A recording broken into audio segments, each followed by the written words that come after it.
देखिए, आज लोक जनशक्ति पार्टी का एक प्रतिनिधि मंडल, जिसमें मैं, मेरे साथ हमारे प्रदेश अध्यक्ष राजू तिवारी जी,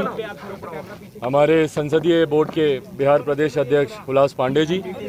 हमारे बिहार के प्रधान महासचिव संजय पासवान जी, हमारे संगठन के महामंत्री संजय सिंह जी, हमारी लोक जनशक्ति पार्टी की वरिष्ठ नेत्री और जहानाबाद से पूर्व प्रत्याशी हमारी इंदु कश्यप जी,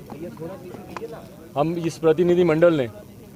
मां महिम जी से मुलाकात की और साथ में हमारे तमाम और वरिष्ठ साथी और पदाधिकारी साथी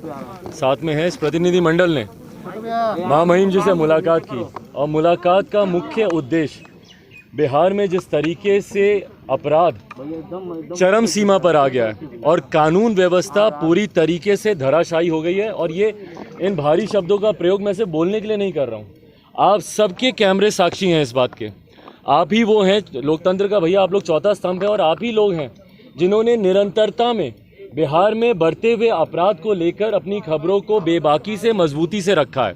आए दिन जो हत्याएं हो रही हैं, रंगदारी हो रही है, लूटमार हो रहा है, अपहरण हो रहा है, डकैती हो रही है, उसके बारे में आप सब ने रिपोर्टिंग की और अधिकांश जगहों पर मैं खुद गया हूं।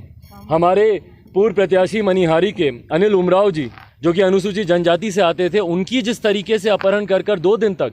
मैं एसपी साहब के संपर्क में रहा, निरंतर उनसे बात होती रही, पर उसके बाद भी जिस तरीके से उनकी निर्मम हत्या कर दी गई। उसके बाद कल मैं मेयर साहब के यहाँ गया, कटिहार के जो मेयर साहब हैं शिवराज पासवान जी, उनकी जिस तरीके से हत्या कर दी गई, उनको बाहर बुलाकर सीने में 3 गोलियां सामने से लाकर दाग दी गई,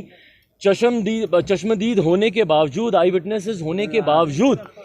जिस तरीके से शासन प्रशासन तंत्र पूरी तरीके से उदासीन रवैया इन विषयों पर दिखाता है। उससे पहले ठीक वहीं पर कटिहार के जो पिछले भी मेयर थे, वो भी अनुसूचित जाति से आते थे, उनकी भी ऐसी हत्या कर दी गई। आज वो अपराधी पिछले 1-1.5 साल से खुलेआम घूम रहे हैं। तो ये अपने में दर्शाता है कि भैया अपराध पर नियंत्रण बिहार सरकार पूरी तरीके से खो चुकी है, और इसीलिए हम लोगों ने बिहार के जो मुख्यमंत्री हैं वो हमारे प्रदेश के गृह मंत्री भी हैं। गृह विभाग की जिम्मेदारी उन्हीं की है। बिहार में लॉ एंड ऑर्डर सुचारू रूप से चले, ये जिम्मेदारी हमारे मुख्यमंत्री की है। पर उनके रहते हुए अगर बिहार में इस तरीके से आपराधिक घटनाएं बढ़ती जा रही हैं, और ख़ास तौर पर चिंता की बात इसलिए है कि ऐसे लोगों को टारगेट किया जा रहा है जो कि अनुसूचित जाति जनजाति से आते हैं,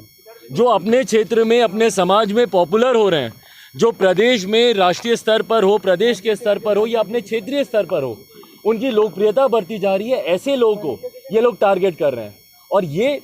मैं इस बात को ज़्यादा पुख्ता तरीके से इसलिए कह सकता हूं क्योंकि मेरा एक अपना अनुभव रहा है मुख्यमंत्री नीतीश कुमार जी के साथ में। मैंने उनको देखा है कि किस तरीके से जातीयता के आधार पर वो राजनीति अपनी करते हैं। कोई दलित वर्ग का या महादलित वर्ग का कोई व्यक्ति सामने आए, ये मुख्यमंत्री नीतीश कुमार जी को बर्दाश्त नहीं होता। मेरे नेता, मेरे आदर्श आदरणीय रामविलास पासवान जी को आप सबके कैमरों के सामने किस तरीके से कितनी बार उन्होंने अपमानित करने की कोशिश की। भाई, जब बिहार के गवर्नर फ़ोन करके उनका हालचाल पूछ रहे थे, जब देश के राष्ट्रपति उनका हालचाल पूछ रहे थे, जब देश के प्रधानमंत्री हमारे नेता का हालचाल पूछ रहे थे, कोई सत्ता विपक्ष का चीफ मिनिस्टर ऐसा नहीं होगा जिन्होंने फ़ोन करके उनका हालचाल नहीं पूछा। वहीं जब आप लोगों ने मुख्यमंत्री जी से पूछा कि भैया उनका स्वास्थ्य कैसा है, तो छूटते ही बोलते हैं अच्छा हमको तो मालूम ही नहीं। तो जिस प्रदेश के मुख्यमंत्री ने अनुसूचित जाति जनजाति के लोगों के साथ हमेशा भेदभाव किया हो, उनके साथ हमेशा बदले की भावना रखी हो, और उनको टारगेट कर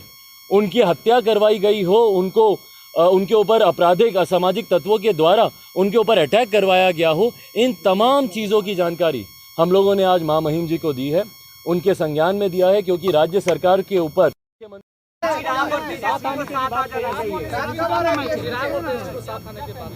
मैं उनकी भावना का सम्मान करता हूं। और आज की तारीख में जिस तरीके से मैं अपनी एक आशीर्वाद यात्रा पर निकला हुआ हूँ, मैंने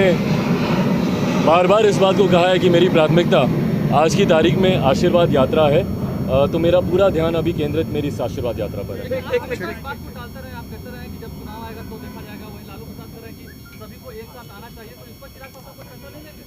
देखिए, जैसा मैंने कहा कि मैं उनकी भावना का सम्मान करता हूं, बट आज की तारीख में मेरी प्राथमिकता मेरे संगठन को मजबूत करना है, और ये जो अपार जन समर्थन मिल रहा है, बहुत बड़ी जिम्मेदारी मेरे कंधों के ऊपर है कि इतने युवा, इतनी बड़ी संख्या में युवा महिलाएं आप देखेंगे जिस भारी संख्या में इस यात्रा में सम्मिलित हो रही हैं, अपना आशीर्वाद दे रही हैं, तो पहले उनकी बेहतरी के लिए, आने वाला समय उनके लिए बेहतर हो, मेरे युवाओं साथियों का पलायन रुके, जिस तरीके से STET के छात्रों के ऊपर हो या दरोगा अभ्यर्थियों के ऊपर हो, उनमें जिस तरीके से अनियमितता बढ़ती जा रही है, उनको जिस तरीके से परेशानियों का सामना करना पड़ रहा है, उनकी मैं आवाज़ बन सकूं, मेरी प्राथमिकता अभी ये है। धन्यवाद, धन्यवाद, धन्यवाद।